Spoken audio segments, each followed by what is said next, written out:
Det, der interesserer mig ved iværksætteri, er jo pionerånden og innovationen og glæden ved at starte noget nyt. Ikke? Altså det var en stor drivkraft for mig selv i starten, da jeg startede vores Saxo Bank. Og jeg elsker at se folk, der virkelig brænder for et eller andet og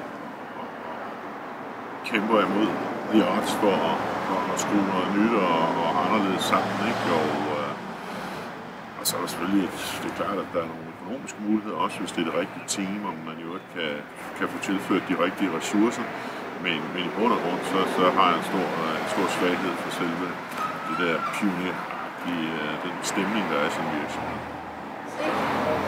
Jeg synes, at NSE er et spændende projekt, og derfor vil jeg gerne hjælpe lidt til med det.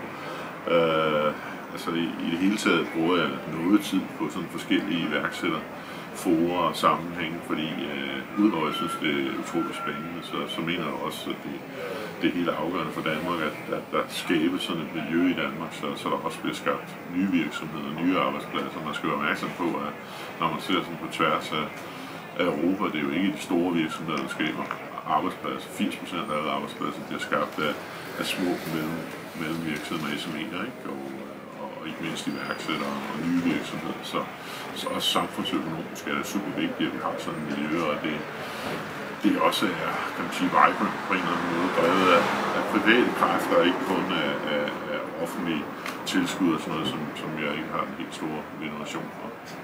Altså, for iværksættere er det at finde penge, det er klart, at det er en meget vigtig del af opgaven, og det er ikke altid, tror jeg, at folk, når de lige kaster sig ud i sådan noget, er klar over, hvor vigtig den del i virkeligheden er. Det er produktet, eller den service, eller den innovation, eller den revolutionerende nyskabelse, som det er, der opfylder folk, men virkeligheden rammer hurtigere, man også skal spise hver dag, og man skal have nogle medarbejdere, måske, som ikke er helt så villige til at leve på gode idéer og kildevand.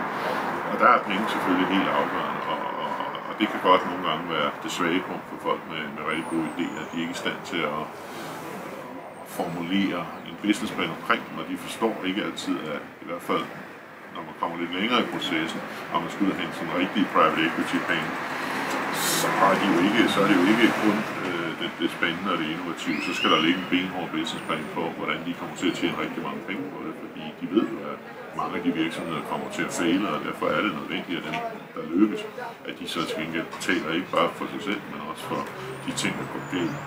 Man kan være heldig selvfølgelig, at der er nogle enkelte investors, og jeg tager selv nogle store chancer en gang imellem, fordi jeg godt kan lide et team, og jeg godt kan lide en idé, men det er rigtig vigtigt at få fokuseret på at forklare effektivt det, som en investor leder efter. Jeg vil sige, at en investor han leder typisk efter, at der er et eller andet klart marked for en idé selvfølgelig, at der er en klar model for, hvordan man monetiserer den idé, og så er der en management og team, som han kan stole på, og som han tror på. Ikke? Altså 3 emner grundlæggende, ikke? Marked, model og management. Ikke? Hvis man kan overbevise investorer, om man har fat i en lang ende på de 3 punkter, så er man kommet et godt stykke af vejen. Men det er klart, at det ikke altid lige så spændende at sidde og skrive sådan en businessplan, men det er rigtig, rigtig vigtigt, hvis man skal have seriøse penge, fordi ellers så de springer ikke bare på en god idé. Det er kun på de meget tidlige stadier, man kan være heldig at finde et par venner, eller noget familie, eller en business angel, der er villige til at hoppe med på, uden at alle de ting, der er på plads. Og hvis man ikke kan det selv, så skal man søge hjælp til det, ikke? Fordi ellers får man det svært på det stadie af virksomhedens udvikling.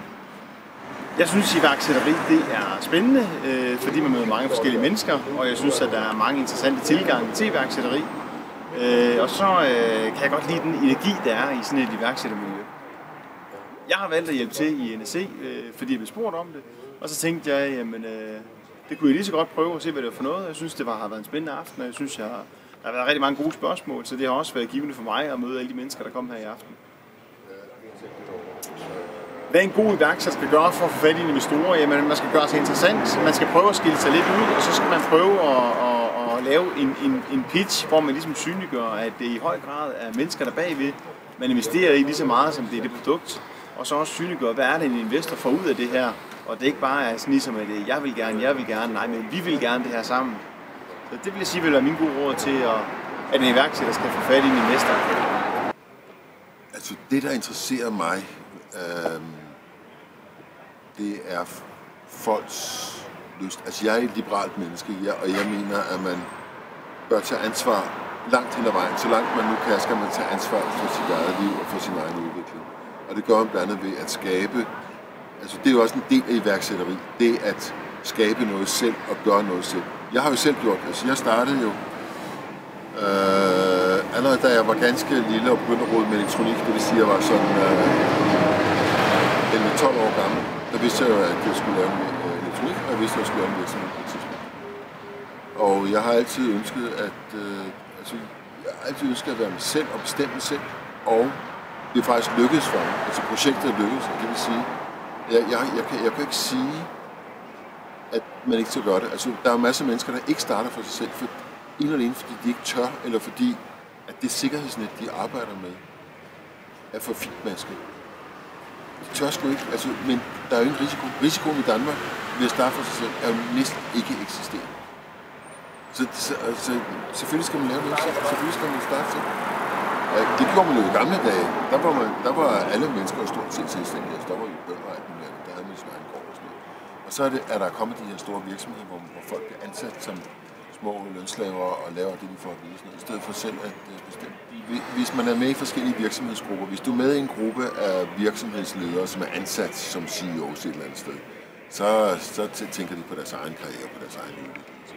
Men hvis du er selvstændig og har skabt din egen virksomhed, og det har blevet en succes for dig, så føler du et eller andet for det her iværksætteri, som du har lyst til at øse ud af til andre mennesker.